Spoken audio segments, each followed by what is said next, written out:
العالمين والعاقبة للمتقين ولا عدوان إلا على الظالمين. رب اشرح لي صدري ويسر لي أمري واحلل عقدة من لساني يفقه قولي وبعد. فقد قال الله سبحانه وتعالى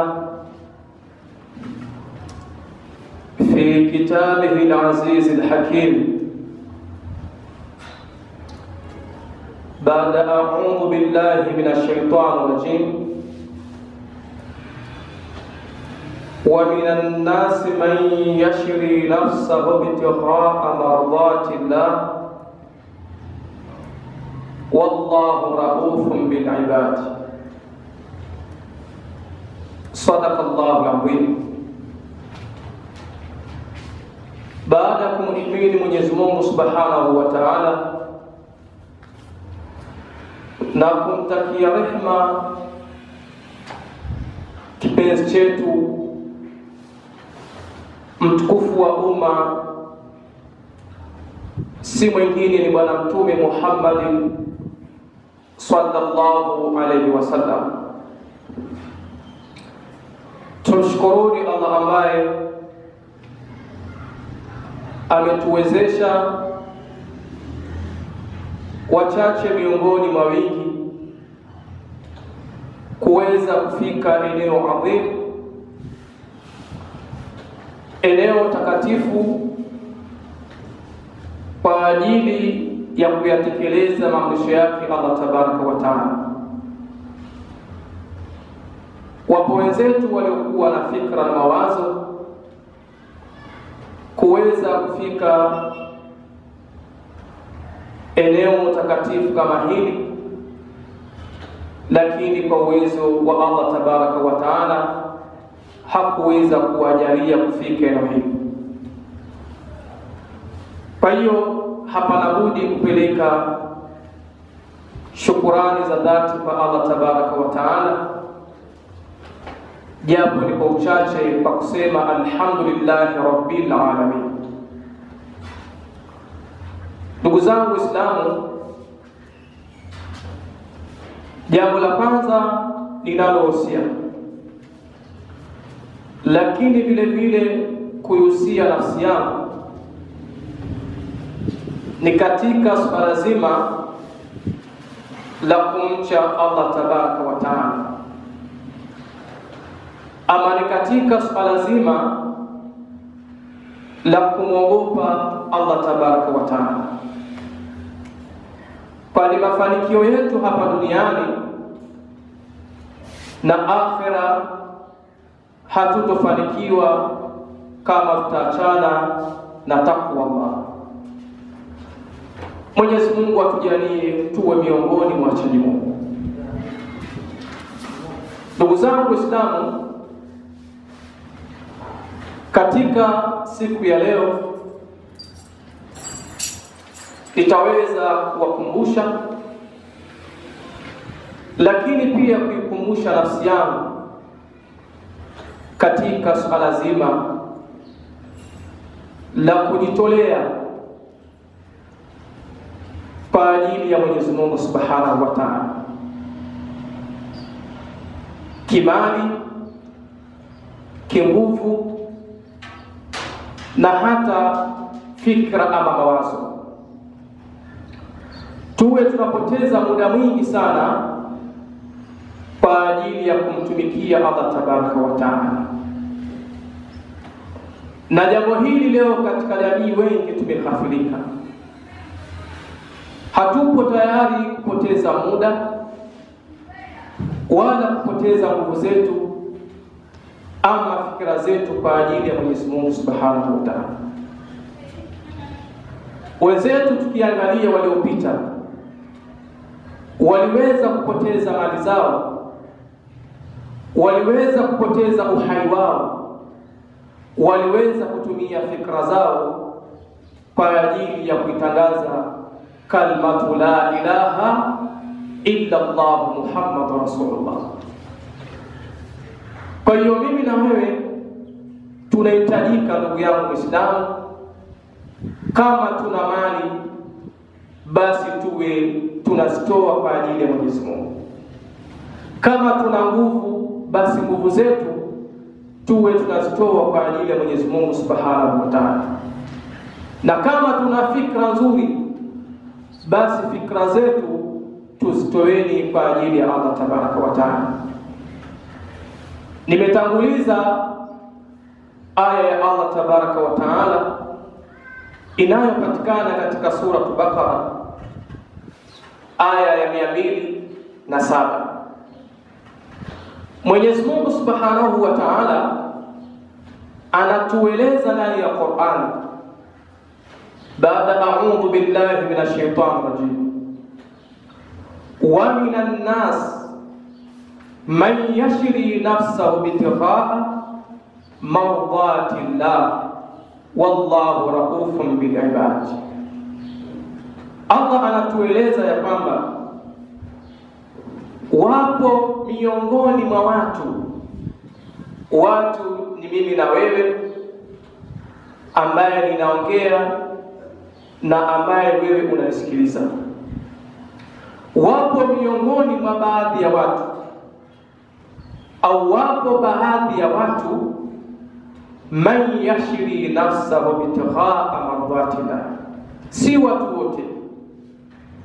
Katika ile jamii ya watu basi wapo baadhi yao ambao wanaziuza nafsi zao, wanazitoa nafsi zao.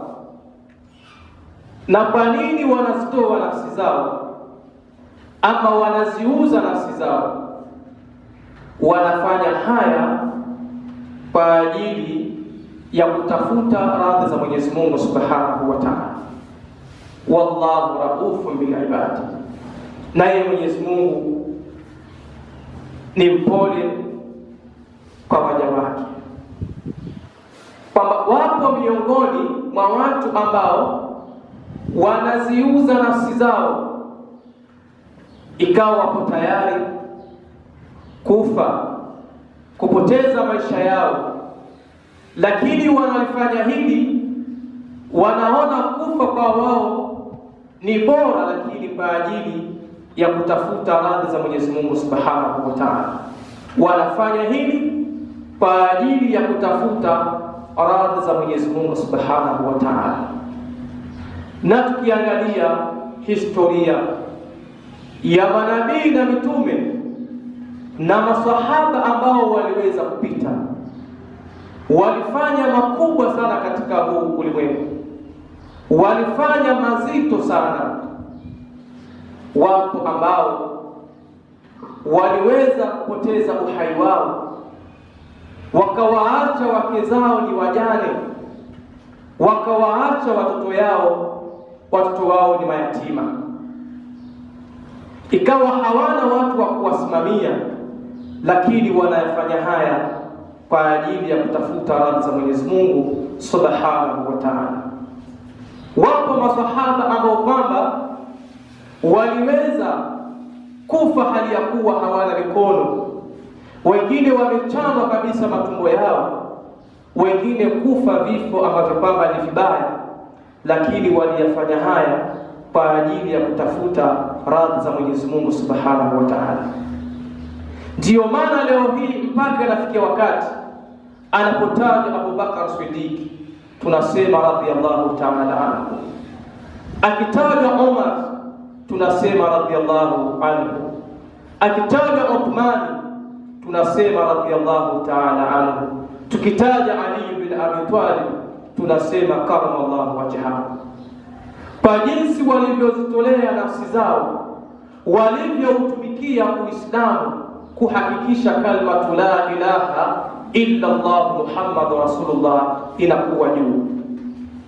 Kwa mazito ambayo kwamba waliyafanya, mimi na wewe ambao Allah Tabaraka wa Ta'ala ametujalia mali zetu sisi tumezitumia vipi kwa ajili ya Mwenyezi Mungu Subhanahu wa Ta'ala? Nguvu zetu sisi zinaisha vipi kwa ajili ya kumtumikia Allah Tabaraka wa Ta'ala? Fikra zetu leo hii, je, tunazitumia vipi kwa ajili ya kumtumikia Allah Tabaraka wa Ta'ala? Tuangalie historia ya manabii na masahaba ambao walipita namna ya mambo makubwa ambayo kwamba waliweza kuyafanya. Leo inawezekana Muislamu Allah Tabaraka wa Ta'ala amemjalia kipato, ana uwezo, amempa mali, lakini mali zake zinakuwa ni haramu, zinakuwa ni haramu kutumikia kwa ajili ya Mwenyezi Mungu Subhanahu wa Ta'ala. Anaona akitumia kwa ajili ya Allah amepoteza pakubwa sana. Anaona akitumia kwa ajili ya Allah kama kwamba ataona amepunguza katika mali zake. Lakini Muislamu huyu anatumia katika mambo ya haramu. Wengine wanadhamini mambo ambayo kwamba hayana faida yote katika mgongo wa Allah. Je, tutakuwa katika hali gani kwa Mwenyezi Mungu Subhanahu wa Ta'ala?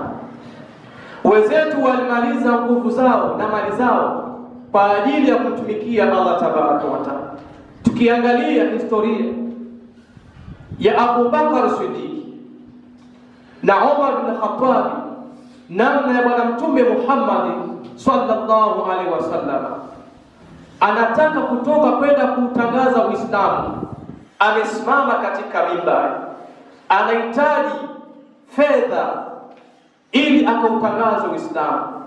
Abu Bakar na Umar waliweza kushindana kutoa kwa ajili ya Allah Tabaraka wa Ta'ala. Umar alifikia wakati akatoa nusu ya mali yake. Abu Bakar akatoa mali zake zote ambazo kwamba alikuwa anazo. Lakini ni kwa sababu gani anafanya hivi? Ibtighaa mardatillah, anatafuta radhi za Mwenyezi Mungu Subhanahu wa Ta'ala. Mimi na wewe mali zetu twazimaliza vipi? Yawezekana Muislamu ndiyo anazimaliza kwa kuwachukua wake za watu, kuwachukua mabinti wa watu. Leo yupo na huyu, kesho yupo na huyu, kesho yupo na huyu. Mali zake zinaisha katika hali kama hii. Leo amehama gesti hii, kesho anaenda gesti hii.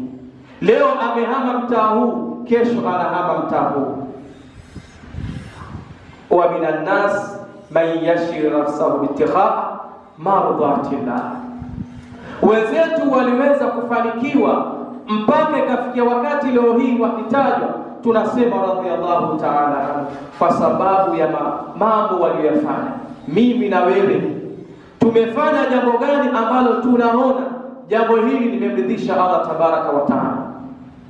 Yawezekana Muislamu Allah kamjalia ana fikra na mawazo mazuri, labda ilikuwa asaidie katika Uislamu, aweze kutoa mawazo yake yale ili iwe ni sababu ya Uislamu kusonga mbele. Anatumia mawazo yake kwa sababu ya kurudisha nyuma Uislamu. Utaona kazi yake ni kufitinisha watu, kazi yake kugombanisha watu, hataki kumuona mwenzake anapata. Kama ndiyo shekhe ndiyo kabisa, anataka kumfanyia fitna kwamba ili arudi nyuma na asiendelee na kazi ya dawa. Hiyo ndiyo baadhi ya Uislamu tupo katika hali kama hiyo. Na leo hii pia inawezekana kama kuna Muislamu anasema kwamba mimi ninamdhamini shekhe, wallahi asijulikane katika zama zetu. Akijulikana namna atakavyofuatwa na kutiwa fitna na mawazo ambayo kwamba ni mabaya, mpaka mwenyewe ataweza kurudi nyuma. Kwa hiyo ndugu zangu Waislamu, tumtumikieni Allah Tabaraka wa Ta'ala, tuzitueni nafsi zetu, mali zetu, fikra zetu kwa ajili ya kumtumikia Allah Tabaraka wa Ta'ala. Wenzetu walifanya makubwa ambayo baadhi ya mambo waliofanya mpaka leo hii wameacha athari katika mgongo wa ardhi. Mimi na wewe kama tuondoka sasa hivi katika mgongo wa ardhi, tuna athari gani ambayo kwamba tumeiacha? Utakapoondoka kuna jitihada gani ambayo umeiacha ni sababu ya Uislamu kuweza kusonga mbele? ama una athari gani ambayo umeiacha, athari ile inaweza kuingizia akaunti thawabu kule ambapo kwamba upo. Hili ni swali kila mmoja ajiulize. Kwa hiyo ndugu zangu Waislamu, nawahusia na nawakumbusha sana sana turudi kwa Allah tabaraka wa taala, tumtumikieni Allah kwa mali ambazo kwamba ametupa, nguvu ambazo kwamba ametujalia, uwezo wa fikra ambao kwamba Allah ametupa, tutumikieni kwa ajili ya Allah tabaraka wa taala. Tukiangalia katika hadithi ambayo imekuja katika kuelezea kisa, hadithi ambayo imepokelewa an Anas radhiyallahu anhu.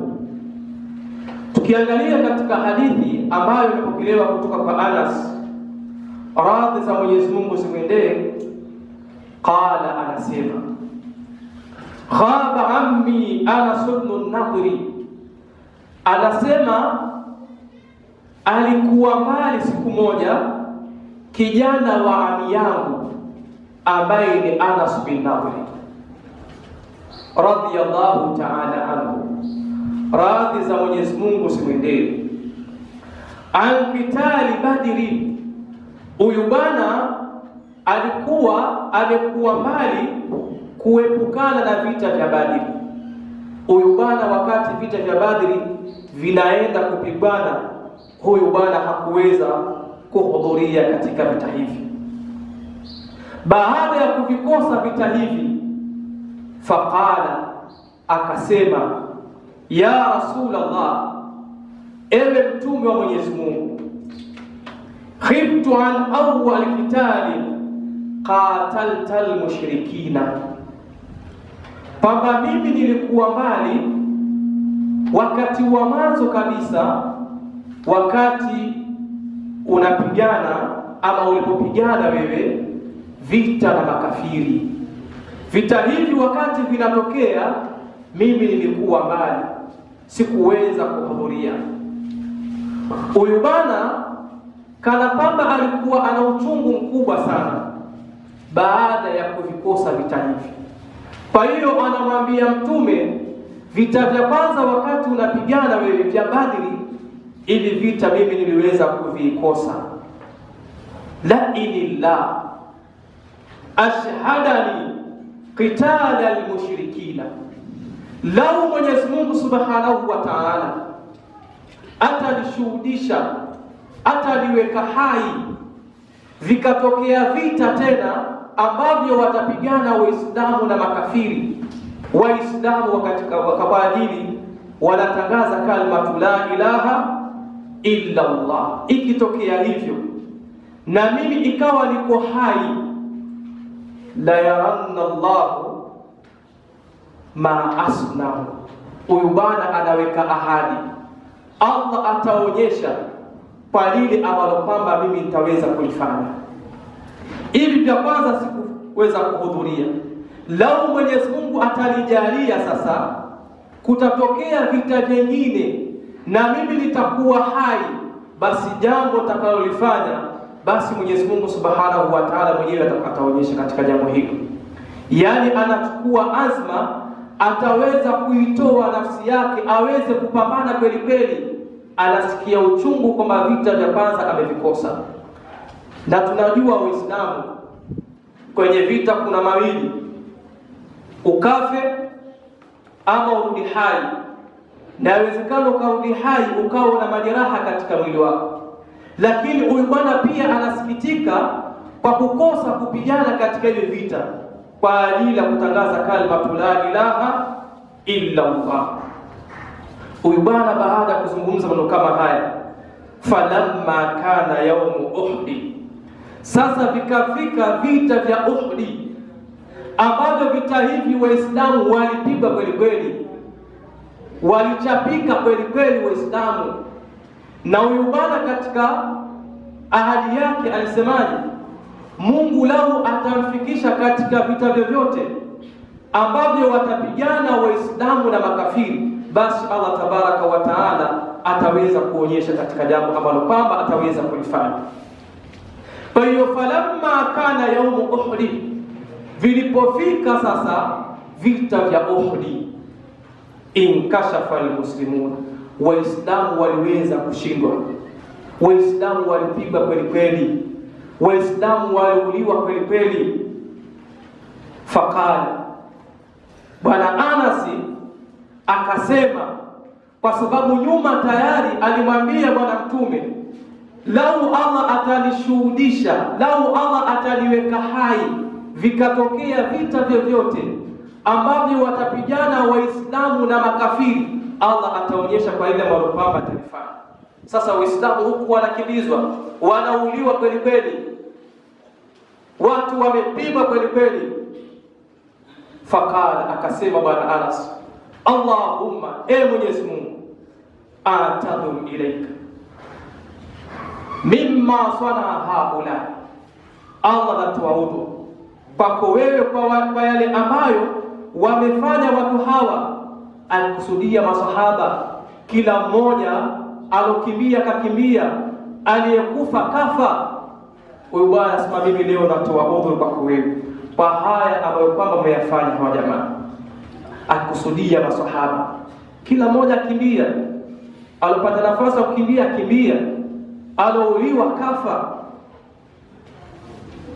Kisha akasema ya kwamba wa abra'u ilaika mimma sana haula, na najitakasa kwako wewe kwa yale ambayo wamefanya watu hawa.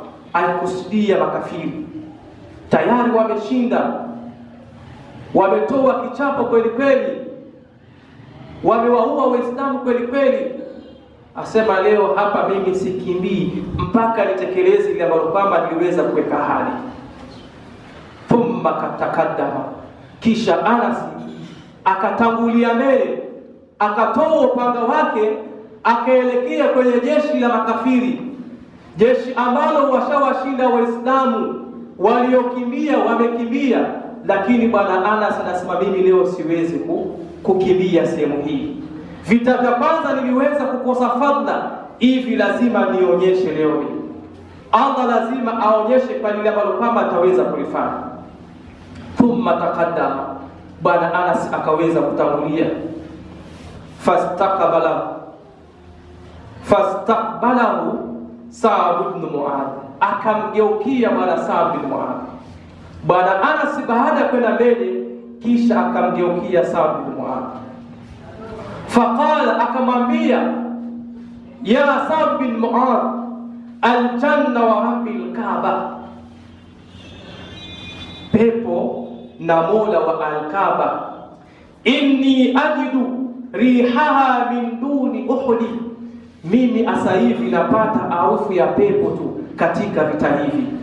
Yani hapa mimi siwezi kukimbia, kama nikufa lazima nife, na kama nikupona lazima nipone, lakini leo naenda katika ile jeshi.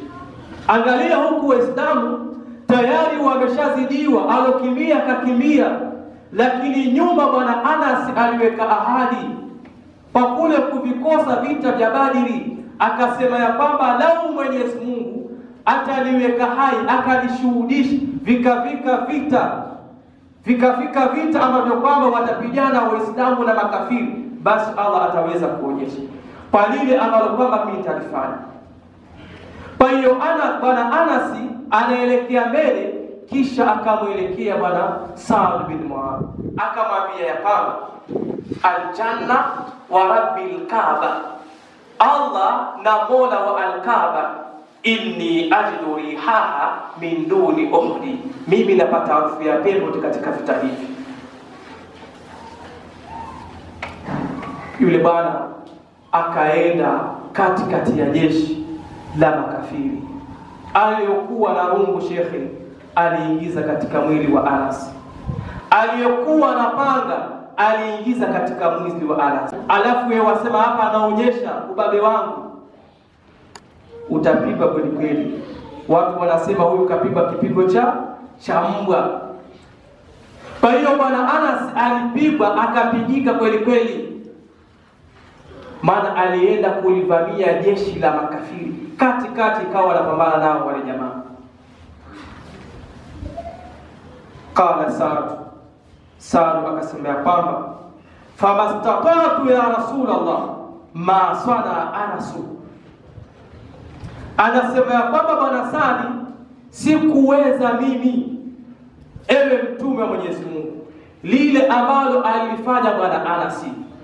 Asema mimi siliwezi kuchukua maamuzi kwamba wenzake wamekimbia, walokufa wamekufa, yani wamwona mwenzako akataroho hapa, alafu wewe wasema usonge mbele. Imani hizo situnazo, mabomu ya machozi kwa kimbiano ndani, licha ya kupigwa lile bomu tu hapa, wewe ukafika nyumbani na kumpigia simu, vipi mwenzangu, umepona? Na mwingine mpaka nyumba yake akaipita bomu la machozi. Sasa usimuone mwenzako afa,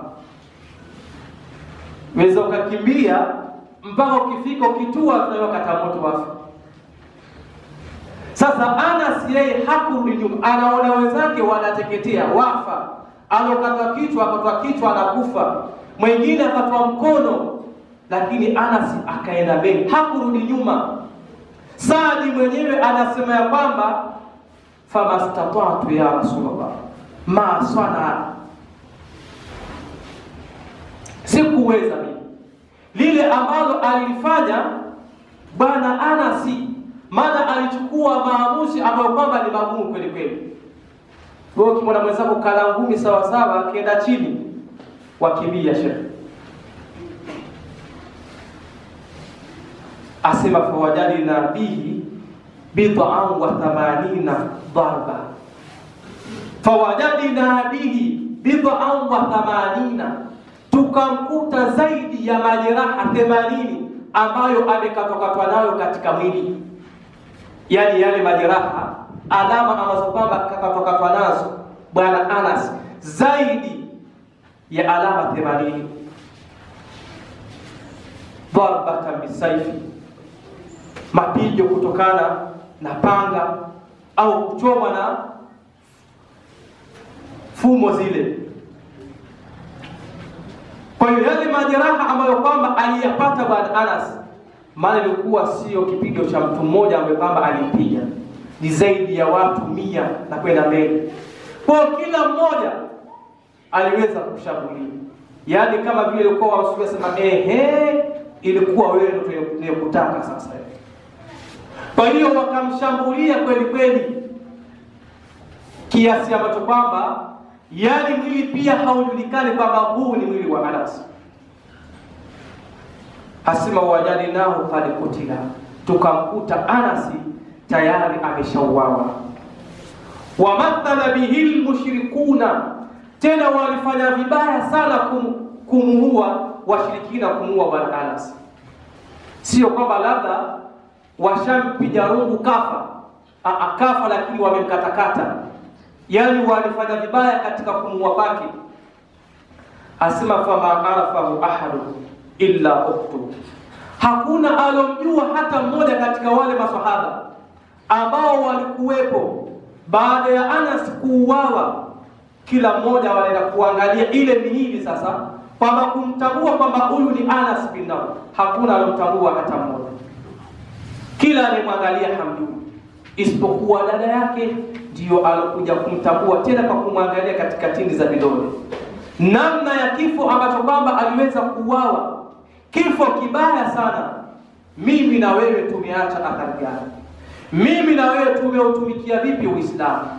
Kama wenzetu waliweza kuzitoa nafsi zao wakafa vifo kama hivi, mimi na wewe twafa vifo gani?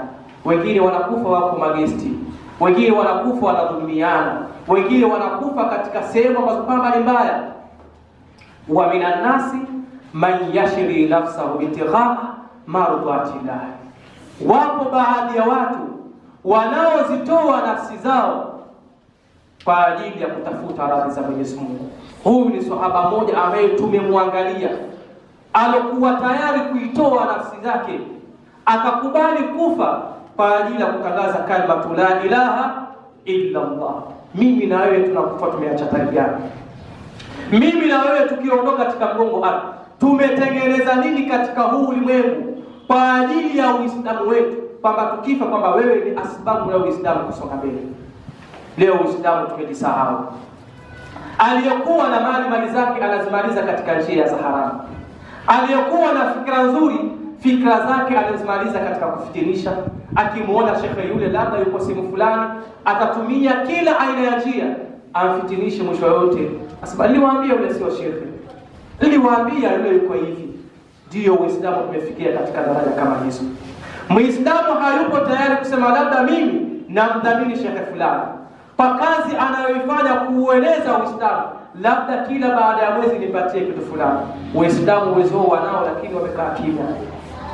Wanataka wamuone mtu yuko dhalili anaomba omba, alafu mwisho yule ndio shekhe bwana. Hakuna shekhe wa hivyo. Wenzetu waliweza kutumia mali zao. Leo wako wapi watu kama kina Abubakar? Wakawaiga watu kama hawa. Wako wapi watu ambao wanafanana na Umar bin Khattab, ambao walitoa mali zao kwa ajili ya la ilaha illa Allah? Wako wapi kina mama ambao kwamba wanafanana na mama Khadija, ambaye alifikia wakati mali zake zote alimkabidhi bwana Mtume Muhammad sallallahu alaihi wasallam kwa ajili ya kutangaza kalima la ilaha illa Allah? Uislamu leo baadhi yetu tuna mali tumezirundika ndani. Kazi yetu kujifaharisha tu. Nina gari 7, nina nyumba 3, lakini nyumba zile hazina faida yoyote mbele ya Mwenyezi Mungu Subhanahu wa Ta'ala. Ndugu zangu Uislamu utakumbushana haya ili tuweze kusalimika mbele ya Mwenyezi Mungu Subhanahu wa Ta'ala. Atakayefaulu ni yule ambaye atayachukua maneno haya na kuweza kuyafanyia kazi, akaweza kujirekebisha pale ambapo ilikuwa anafanya makosa. Kama una mali ndugu yangu Muislamu, hakikisha mali zako unazitumia vizuri kwa ajili ya Allah tabaraka wa taala. Qala shair tardu najata wala tasluku masarika inna safinata la tajri ala al-yabas. Allahumma ij'alna min alladhina yasma'una qawlan fayattabi'una ahsana. Rabbana atina fid dunya hasana wa fil akhirati hasana wa qina adhaban nar bi rahmatika ya arhamar rahimin.